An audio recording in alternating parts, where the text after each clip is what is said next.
Halo Banggonat TMB Kabaramiu. Senang sekali saya Jenny Natalia kembali menjumpai Anda dalam berita Kendari hari ini. Sejumlah informasi menarik dan aktual telah kami siapkan untuk Anda dan berikut 3 topik utama hari ini. Akibat masker minim, Rumah Sakit Bahtera Mas Kendari terpaksa menunda sejumlah jadwal operasi para pasien. Pihak rumah sakit hanya menggunakan masker untuk kebutuhan emergensi saja. PT Virtual Dragon Nickel Industry akhirnya angkat bicara terkait 49 TK asal Cina yang baru saja tiba pada Minggu malam, dan kini ke-49 TK tersebut masih menjalani karantina.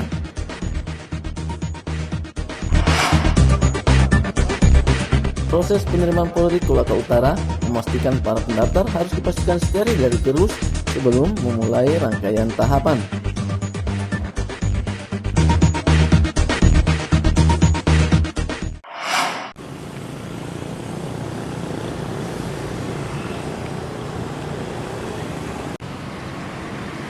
Wabah virus corona di Kendari, Sulawesi Tenggara membuat kekosongan masker untuk aktivitas para medis di Rumah Sakit Bahtera Mas Kendari.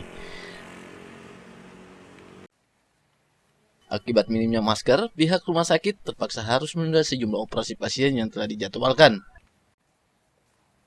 Kebutuhan masker untuk tindakan medis ini hanya diperuntukkan untuk tindakan medis yang bersifat emergensi saja. Dokter bedah Rumah Sakit Bahtera Mas telah membatalkan 5 jadwal operasi bedah akibat minimnya masker untuk tim medis yang membantu jalannya operasi. Memang informasi bahwa kita punya ketersediaan masker itu hanya 20 lembar. Itu supply dari Dinas Kesehatan Provinsi. Jadi kalau 20 lembar itu kan maksimal mungkin 2 operasi. Kita selalu berpikir yang darurat dengan yang non darurat. Oleh karena itu 20 itu walaupun tidak ada rencana darurat tadi pagi, darurat itu kan tidak bisa diprediksi. Jadi lebih bagus kita batalkan yang tidak darurat, mengantisipasi jangan sampai ada operasi darurat. Kira-kira itu sehingga kita ambil langkah. Antisipasi kebutuhan masker, pihak rumah sakit kini telah meminta masker ke Dinas Kesehatan Provinsi Sulawesi Tenggara dan pemerintah Kota Kendari untuk membantu kebutuhan masker bagi petugas medis di Rumah Sakit Bahtera Mas Kendari. Al-Ghazali melaporkan dari Kendari. Jangan saya dong, yang lain aja. Iya, itu anunya kemarin. Kantor Balai Prasarana dan Pemukiman Wilayah Provinsi Sulawesi Tenggara terpaksa merumahkan 8 pegawainya karena menjadi orang dalam pantauan atau ODP terkait virus corona. Meskipun tidak terdeteksi terpapar virus corona, namun untuk mengantisipasi penyebaran, 8 pegawai tersebut untuk tidak berkantor selama 14 hari. Hal ini dilakukan berdasarkan hasil laporan bahwa satu dari tim Direktorat Jenderal Cipta Karya Kementerian PUPR saat ini masih menjalani isolasi di salah satu rumah sakit di Bekasi, Jawa Barat, dan ditetapkan sebagai pasien dalam pengawasan.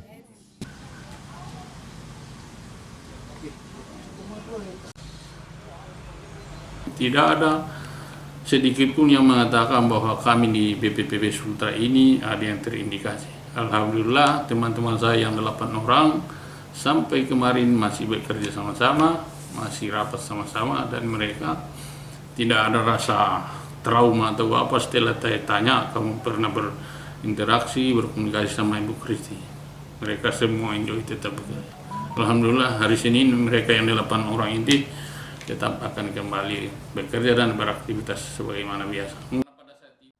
Kantor Balai Prasarana dan Pemukiman Wilayah Provinsi juga telah melakukan prosedur pencegahan penyebaran virus corona di lingkungan kantor dengan menyiapkan sarana cuci tangan, tes suhu panas, dan absen dengan menggunakan verifikasi wajah. Al-Ghazali melaporkan dari Kota Kendari. Masa karantina 49 WNA asal Tiongkok yang berlokasi di dalam area perusahaan smelter tambang PT PDNI telah memasuki hari keempat. Pihak perusahaan mengaku belum menemukan gejala virus corona terhadap 49 WNA yang diisolasi.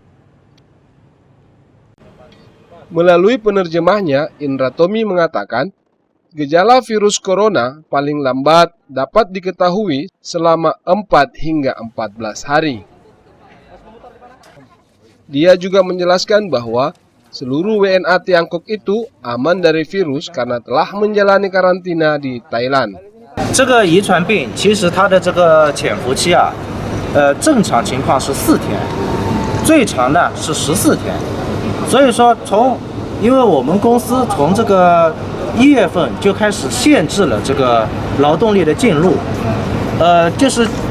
就光就算前几天这个过来的这个70几个人，都已经在外面隔离完了14天，才进入到印尼，所以我可以保证，我们这些这个工人是属于绝对安全的。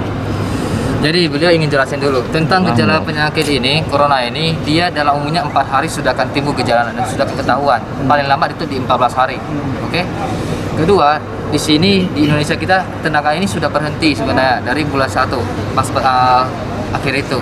Nah, sampai sekarang ini belum ada timbul gejala, itu satu. Kedua, memang baru-baru ada tenaga dari perusahaan kita datangkan. Tapi itu beliau betul tegaskan itu sudah 14 hari di karantina, diisolasi untuk dipastikan dia aman. Nah, sampai datang ke perusahaan sekarang ini sampai hari ini masih belum ada gejala. Jadi beliau berani jamin TK yang sekarang dia di sini aman.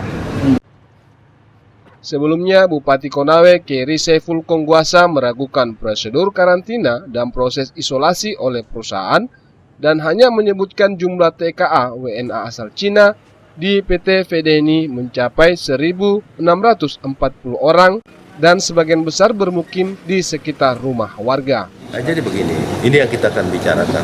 Yang dimaksud isolasi ya bagaimana? Karena di sana tidak ada pagarnya, mohon maaf. Dan tenaga asing itu banyak tinggal di rumah kos masyarakat. Tapi kemarin hari Senin saya sudah kumpulkan 6 kecamatan, semua aparat desa untuk mulai menghindari pergaulan dengan masyarakat itu. Karena Cina sekarang tidak bisa kau bedakan. Kalau Cina tahu 60-an itu sipit matanya. Sekarang itu Cina dengan pribumi hampir sama. Kalau orang kerja panas, hitam. Yang bisa membedakan waktu dia berbahasa. Tunggu situ. Jadi itu saya. Tapi kemarin saya sudah himbau semua kepala desa, tenang saja. Pemerintah ini Kapolda beserta jajarannya sudah rencana mengkarantinakan. Cuma kita mau karantina di mana kan? Nah, nanti mungkin sebentar kita usulkan. Karena saya juga hari ini sudah membentuk posko. Maka posko tadi ini karena rusak jalan saya posko di Sampara, puskesmas Sampara sudah saya bantu lagi ambulans dengan Suropia saya sudah bantu lagi ambulans untuk penanganan.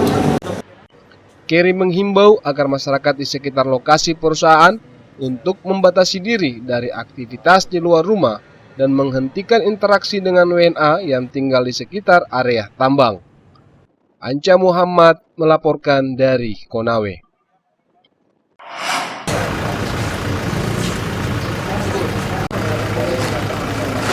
PT Virtu Dragon Nickel Industri (FEDENI) memberikan bantuan kepada warga di 3 kecamatan di Kabupaten Konawe yang berada di sekitar perusahaan.